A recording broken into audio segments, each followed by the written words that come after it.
Hey, I want to teach you about a new skill I've been learning. It's called 3D design, and I want to show you how I've been using Autodesk Fusion to create custom parts and solve problems that I have in life. And I can do this using functional 3D printing. Let's hop into it. When we first get into Autodesk Fusion here, we see pretty much nothing. I have some prints over here, or some designs that I have made in the past. I'm going to close that for now. But the first thing that we see is this ribbon of tools at the top. That's what it looks like. And it says design. We're in the design tab. That's where we want to be. And we see create a sketch, we see extrude, we see revolve, hole, blah, blah, blah. You can go through these and look. But the real main ones that we're going to want to look at first are going to be create a sketch and extrude. And this is how we make objects from our sketches. So basically, we can use any plane here, X, Y, or Z, to create a sketch. We can create a line. We can create a 2-point rectangle, a circle, a fit point spline. We can mirror things. So let's just start by creating a line. We'll create a point and we can click, and then any degree out of 360 and any different length from this point that we pick, we're able to move the mouse and get a direct measurement at where a second point would be. So we can be pretty precise where we place this point. And we can keep doing this until we create a shape. So now we have a triangle.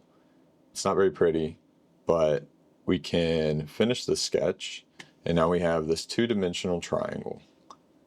It doesn't look like anything, it isn't anything, not yet. But we can use this extrude tool, which is also E on the keyboard, and have the triangle here selected, and pull this arrow, and now we have a 3D object in space. And this is called a body, and we can keep track of our bodies over here on this tab. We can hide our bodies, and we can bring them back. We can also unhide our sketch. Every time that we extrude and we make a body, this sketch gets hidden. And sometimes this is good, sometimes it's bad. I don't really like it. So usually I unhide these. And so from here, we can create another sketch on the face of this triangle. And this time I want to do a circle. So I want it to be a 30 millimeter circle. And we can see that that does not really fit our triangle's dimensions. So I'm going to use the M button, or move, which is under modify here. I pressed M, and I'm going to click the center of the circle and just drag it into the triangle. I can go ahead and finish this sketch. I can press E to extrude again. I can click just the circle this time. And I can drag this up. I can drag it down to make a hole. And you can decide how deep into the face of this triangle you want it to go.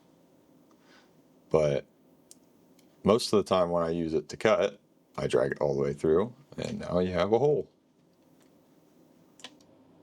At this point, we've created this pretty meaningless triangle that has no need to be dimensionally accurate to anything, because I'm not going to do anything with it. So we're going to click up here and just start a new design. And this one still stays open in a different tab, but we have a new tab with a new design that we can make. And we can't save this because I have too many saved documents. There's a trick around this, but it's not terribly important right now. Now that we have a new document opened, we can create a new sketch, and I would like to show you how I would attack a problem and try to design a solution for it.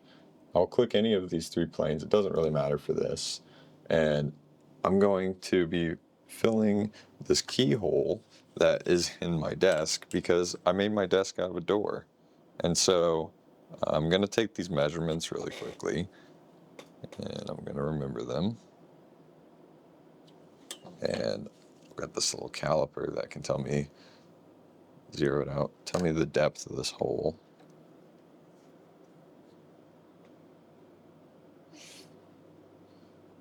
That's about 5.1 millimeters. So I'm going to grab this rectangle tool here, and this creates a corner-to-corner rectangle. I'm not going to use that. I'm going to use a different tool over here, a center rectangle. I really like these. I use the center point, the origin most of the time, and you can expand your rectangle in this manner. And so my dimensions were 57 millimeters long by 29 millimeters wide. And now I have a rectangle that should fit that hole just right. All right, we're going to finish our sketch, and now we're going to use the extrude feature to extrude this to 5.1 millimeters depth. And this plug already is going to be perfect for this hole. At least that's what we hope. After we print it, we will know. But I'd like to add a couple features to it. Since this desk was made out of a door, it does have holes for screws, and I have some extra screws that I'd like to hold this plate on with. We can go ahead and create a sketch on the face of this plate that we just made. And off screen, I'm going to measure some dimensions for these holes so we can go ahead and just print the holes in the plate. So the bottom hole is 8 millimeters from the bottom, and it is most likely in the center, but 15 millimeters from the edge, which 14.5 will work. So this is what's nice about using the origin, is that sometimes you can just split differences very easily between these two areas with just one line. I just verified that this is also 8 millimeters over here. And so now we can finish the sketch, and we can see those 2 points here. We can use this hole feature to create a hole in the top of this at this point here. And we can choose to modify the depth, the angle at the bottom if there is a bottom of the hole, and the width of the hole. We can also countersink our screws. We're going to be using this feature after I figure out how countersunk this needs to be. I know that our screw is 5 millimeters wide, so we'll make this a 5 millimeter hole. And then I know that the head of the screw is about 8 millimeters wide. So we'll edit this to 8 millimeters. That will probably work. And I believe I can also click here to make a second hole on the other point. And now our plug, easily enough, has countersunk screw holes in it. And we'll go ahead and try to print this. So next we're going to go to Mesh, and we're going to go to Export, and we can click on this, and you can only export one body at a time, I found. But we'll press OK over here. We want to export as an STL.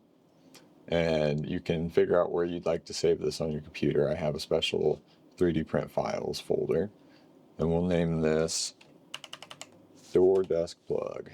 Save. Now we need to open our slicer of choice, and this software just takes the file that we've created, which is usually an STL, and slices it into a file that the printer can read, and it tells it how to print it. So we're going to create a new project here. And you can see the build plate. We can add our door desk plug here, and you can see that now it's on the build plate, and it's all black. That's because I have a black plastic selected. We can make it pink if I used a pink plastic. My printer has the AMS, so I can use multiple different materials on it. I'll show you that in a minute. We're just going to print this in PETG. And so we can rotate around and just look at our model here, zoom in for any imperfections. I want to lay this part on its face with the countersunk holes downwards. It all looks good to me. We can change our layer heights and how much infill that this part will have over here. But let's slice this plate. And now we can see that this job is going to take 20 minutes and 15 seconds. And it's going to take just under 7 grams of filament to do the job. That's very little. And we can see every path that the printer is going to take We can see the travel lines if we want to. I leave those off. But over here we can also see every layer that the printer is going to print before it prints it. Everything looks good. I don't see any problems. So 0.2 millimeters layer height is good for me. That's what I usually use. I'm not going to use the strength. I'm going to use the standard setup. And we have to reslice every time we change this. Slice it. And this is actually going to take 16 minutes and less filament even. Still no problems. I'm going to send this to the printer. So now I'm down here at the printer and we can see that our file has come through over Wi-Fi. And right now the heat bed's preheating. So there's our build plate. You can see how big it is. And you can see the different materials up here. We're going to be using this one to print the plug. And this says we're going to take 16 minutes, 0% done. I'll get back with you in 16 minutes.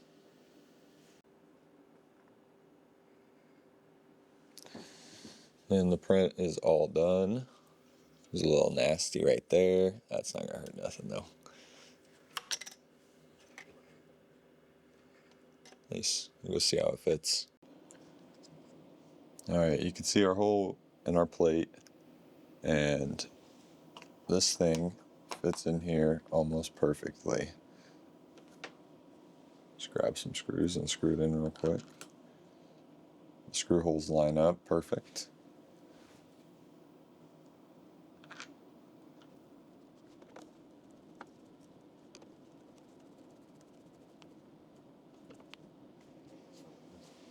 I honestly can't be happier with that. It looks good. It was easy to make. Later on I could remake it and put a USB port there if I wanted to.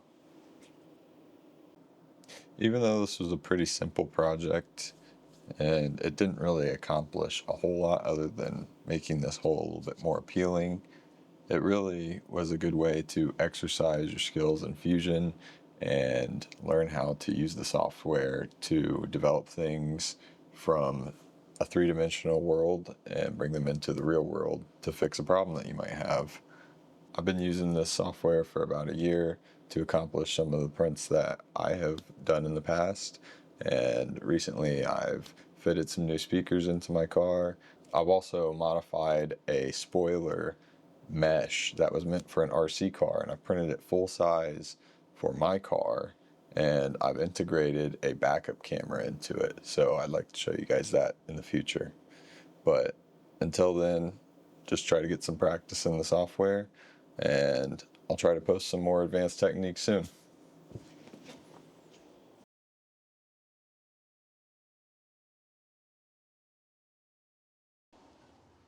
Doesn't fit. What the hell?